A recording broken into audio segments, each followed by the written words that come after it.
Good morning, good afternoon, or good evening, my beautiful hot messes. My name is Mistress Lavender, and today I'll be reading chapter 3 of The Subtle Art. I always do upside down. Wait, what? Of The Subtle Art of Not Giving an F by Mark Manson. And we're starting with chapter 3, You Are Not Special. Are you ready? And if you haven't been watching the videos before, you should go and do that. And you might as well like, comment, and subscribe. I once knew a guy. We'll call him Jimmy. Jimmy always had various business ventures going on any given day. If you'd ask him what he'd be doing, he'd rattle off the name of some firm he was consulting with, or he'd describe a promising medical app he was looking for angel investors to fund, or he talked about some charity event he was supposed to be the keynote speaker for, or how he had an idea for a more efficient type of gas pump that was going to make him billions. The guy was always rolling, always on, and if you give him an inch of con- conversational daylight, he'd pulverize to you about how world spinning his work was. His brilliant, his what? How brilliant his latest ideas were, and he name dropped so much it felt like you were talking to a tabloid reporter. Jimmy was all positivity all the time, always pushing himself, always working on an angle, a real go getter, whatever the F that means. The catch was that Jimmy was also a total deadbeat, all talk and no walk, stoned a majority of the time, and spending as much money in bars and fine restaurants as he did on his business ideas. Jimmy was a professional leech, living off his family's hard won money by spending them as well as everybody else in the city on false ideas of future tech glory. Sure, sometimes he put in some token effort or pick up the phone and cold call some bigwig and name drop until he ran out of names, but nothing ever actually happened. None of those ventures ever blossomed into anything. Yet the guy kept this up for years, living off girlfriends and more distant relatives well into his late 20s. And the most screwed up part was that Jimmy felt good about it. He had a delusional level of self confidence. People who laughed at him or hung up on him were, in his mind, missing the opportunity of their lives. People who called him out on his bogus business ideas were too ignorant and inexperienced to understand his genius. People who pointed out his deadbeat lifestyle were jealous. They were haters who envied his success. Jimmy did make some money, although it was usually through the sketchiest of means, like selling another person's business idea as his own, or finagling a loan from someone, or worse, talking someone into giving him equity in their startup. He actually occasionally talked people into paying him to do some public speaking. About what? I can't even imagine. The worst part was that Jimmy believed his own BS. His delusion was so bulletproof, it was definitely hard to get mad at him. It was actually kind of amazing. Sometime in the 1960s, developing high self esteem, having positive thoughts and feelings about oneself became all the rage in psychology. Research found that people who thought highly about themselves generally performed better or caused fewer problems. Many researchers and policymakers at the time came to believe that raising a population's self esteem could lead to some tangible social benefits: lower crime, better academic records, greater employment, lower budget deficits. As a result, beginning beginning in the next decade, the 1970s, self-esteem practices began to be taught to parents, emphasized, empathized by therapists, politicians, and teachers, and instituted into educational policy. Gra- Grade inflation, for example, was implemented to make low achieving kids feel better about their lack of achievement. Participation awards and bogus trophies were invented for any number of mundane and expected activities. Kids were given insane homework inane homework assignments like writing down all the reasons why they thought they were special or the 5 things they liked most about themselves. Pastors and ministers told their congregations that they were each equally special in God's eyes and were destined to excel and not be average. Business and motivational seminars cropped up chanting the same paradoxical mantra: every single one of us can hold on. Every single one of us can be exceptional and massively successful. But it's a generation later and the data is in. We're not all exceptional. It turns out that merely feeling good about yourself doesn't really mean anything unless you have a good reason to feel good about yourself. It turns out that adversity and failure are actually useful and even necessary for developing strong minded and successful adults. It turns out that teaching people to believe they're exceptional and to feel good about themselves no matter what doesn't lead to a population full of Bill Gates and Martin Luther Kings. It leads to a population full of Jimmys. Jimmy, the delusional startup founder, Jimmy, who smoked pot every day and had no real marketable skills other than talking himself up and believing it. Jimmy, the type of guy who yelled at his business partner for being immature and then maxed out the company credit card at Le Bernardine, trying to impress some Russian model. Jimmy, who was quickly running out of aunts and uncles who could loan him more money. Yes, that confident, high self esteem Jimmy. The Jimmy who spent so much time talking about how good he was. He was hold on. Yes, that confident, high self esteem Jimmy, the Jimmy who spent so much time talking about how good he was that he forgot to, actually do something. The problem with self esteem motivation or movement is that it measured self esteem by how positively people felt about themselves. But a true, accurate measure of one's self worth is how people feel about the negative aspects of themselves. If a person like Jimmy feels absolutely effing great 99.9% of the time, despite his life falling apart around him, then how can that be a valid metric for a successful and happy life?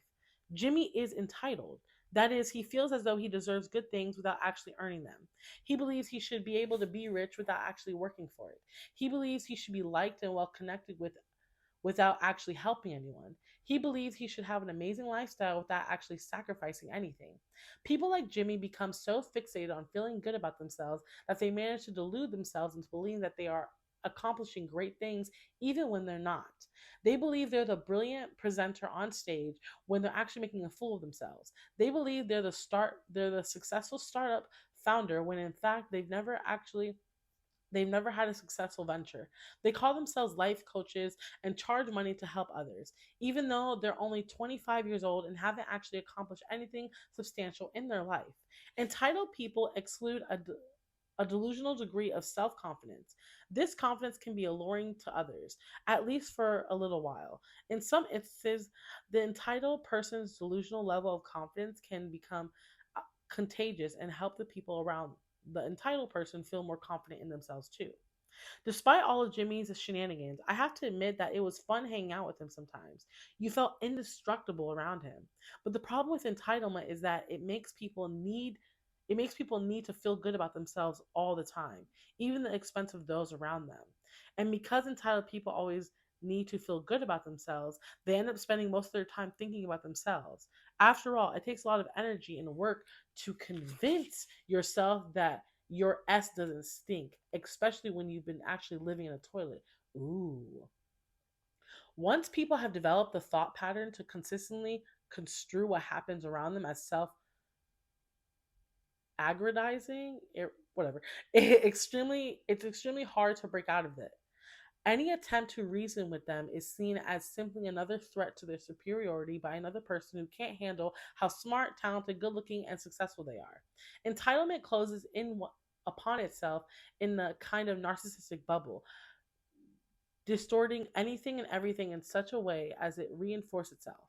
People who feel entitled view every occurrence in their life as either affirmation of or a threat to their own greatness. If something good happens to them, it's because of an amazing feat they accomplished. If something bad happens to them, it's because somebody is jealous and trying to bring them down a notch. Entitlement is impervious. People who are entitled delude themselves into whatever feeds their sense of superiority. They keep their mental facade standing at all costs, even if it sometimes requires being physically and emotionally abusive to those around them. Being entitled is a failed strategy. It's just another high. It's not happiness. The true measure of self worth is not how a person feels about her positive experiences, but rather how she feels about her negative experiences. A person like Jimmy hides from his problems by making up imagined successes for himself at every turn. And because he can't face his problems, no matter how good he feels about himself, he is weak. A person who actually has high self worth is able to look at those negative parts character of his character frankly. Yes, sometimes I'm irresponsible with money. Yes, sometimes I exaggerate my own successes. Yes, I rely too much on others to support me and should be more self reliant. And then acts to improve upon them. But entitled people, because they are incapable of acknowledging their own problems openly and honestly, are incapable of improving their lives in any lasting or meaningful way. They are left chasing high after high and accumulate greater and greater levels of denial. Ooh. But eventually, reality must hit, and the underlying problem will once again make themselves clear. It's just a question of when and how painful it will be. Things fall apart. I sat in my 9 a.m. biology class, arms cradled my head on my desk as I stared at the clock's second hand, making laps each tick sync- syncopated with the teachers droning on about chromosomes and mitosis. Like most 13-year-olds stuck in stuffy fluorescent classroom, I was bored. A knock came on the door. Mr. Price, the school's assistant principal, stuck his head in. Excuse me for interrupting. Mark, can you step outside with me for a moment? Oh, and bring your things with you. Strange, I thought. Kids get sent to the principal, but the principal rarely gets sent to them. I gathered my things and stepped out. The hallway was empty. Hundreds of beige lockers converged on the horizon. Mark, can you take me to your locker, please? Sure, I say, and slugged myself down the hall, baggy jeans and moppy hair and oversized Pantera t shirt and all. We get to my locker. Open it, please. Mr. Price says so. I do. He steps in front of me and gathers my coat, my gym bag, my backpack, all my locker continents, minus a few notebooks and pencils. He starts walking away. Come with me, please, he says without looking back.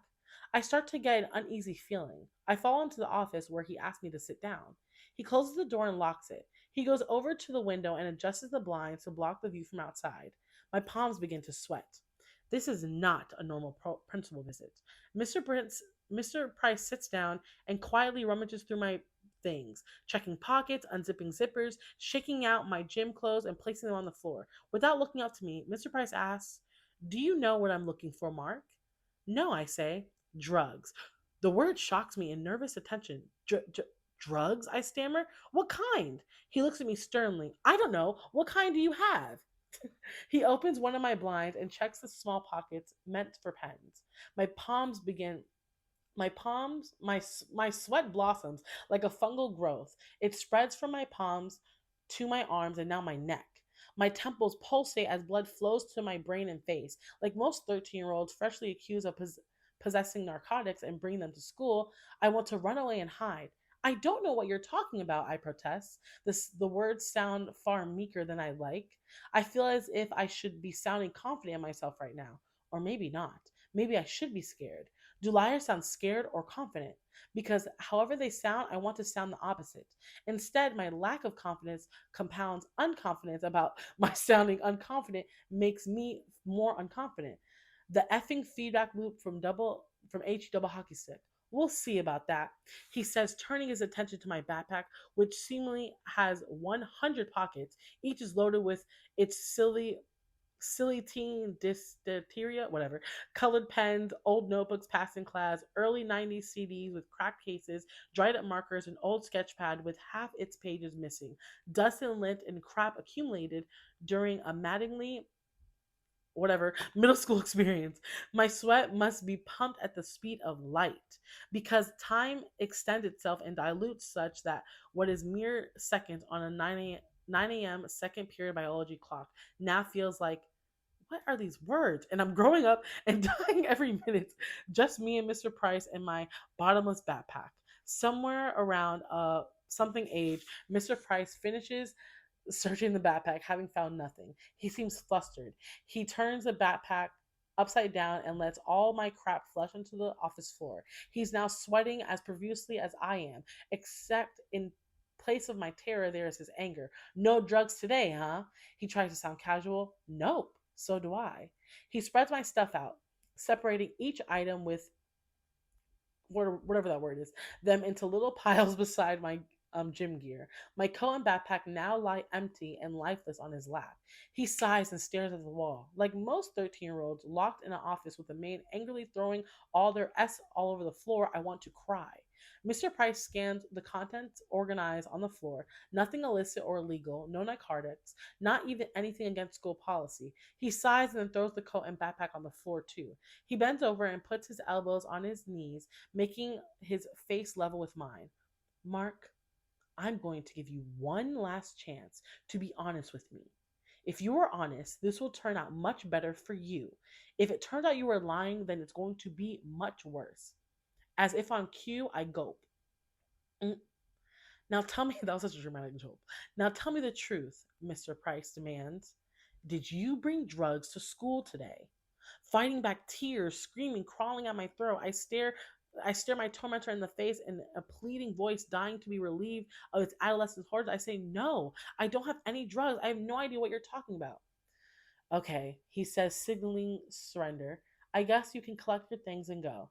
He takes one last longing gaze at my deflated backpack, lying like a broken promise there on his office floor.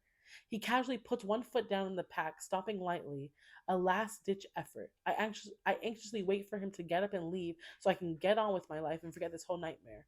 But his foot stomps on something. "What is this?" he asks, tapping on his foot. "What is what?" I say. "There's still something in here." He picks up the bag and starts feeling around the bottom of it. For me, the room gets fuzzier. Everything gets wobbly. When I was young, I was smart, I was friendly, but I was also a S head. I mean that in the most loving way possible. I was a rebellious, lying little S head, angry and full of resentment. When I was 12, I hacked my house's security camera when with refrigerator magnets so I could sneak out undetected in the middle of the night. My friend and I would put my mom's car in neutral and push it into the street so we could drive around without waking her up. I could write papers about abortion because I knew my English teacher was a hardcore conservative Christian. Another friend and I stole cigarettes from his mom and sold them to the kids outside behind school. And I also cut a secret compartment in the bottom of my backpack to hide my marijuana. That was the same hidden compartment Mr. Price found me after stepping on the drugs I was hiding. I had been lying, and as promised, Mr. Price didn't go easy on me. A few hours later, like most 13-year-olds handcuffed in the back of a police car, I thought my life was over. And I was kind of right in a way. My parents quarantined me at home. I was to have no friends for the foreseeable future. Having been expelled from school, I was to be homeschooled for the rest of my year. My mom made me get a haircut and threw out all my Marilyn Manson and Metallica shirts, which for an adolescent in 1998 was tantamount to being sentenced to D by lameness. My dad dragged me into his office with him in the morning and made me file papers for hours on end. Once homeschooling was over, I was enrolled in a small private Christian school where, as this may not surprise you, I didn't exactly fit in. And just when I had finally cleaned up my act and turned in my assignments and learned the value of good clerical responsibility, my parents decided to get divorced. I tell you all of this to point out that my adolescence sucked monkey balls. I lost all my friends, my community, my legal rights, and my family within the span of around 9 months. My therapist in my 20s would later call this some real traumatic S. And I would spend the next decade and changing work on unraveling it and becoming less of a self absorbed, entitled little prick. The problem was my home life back then was not all of the horrible things that were said or done. Rather, it was all the horrible things that needed to be said and done but weren't. My family stonewalls the way Warren Buffett makes money and Janae Jameson F's were champions at it. The home could have been burning down around us and it would have been met with, "Oh no, everything's fine. A tad warm in here perhaps, but really, everything's fine." When my parents got divorced, there was no broken dishes, no slammed doors, no screaming arguments about who effed whom. Once they had assured my brother and me it wasn't their fault, we had Q&A session. Yes, you read that. You read that right. Okay, I'm messing up a lot, so I'm gonna end it there. I'm on page 53, and I'm gonna start at "Not a tear was shed."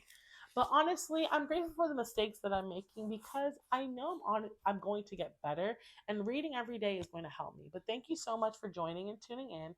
And if you liked it, let me know what book you want me to read, and are you liking the book as well so far?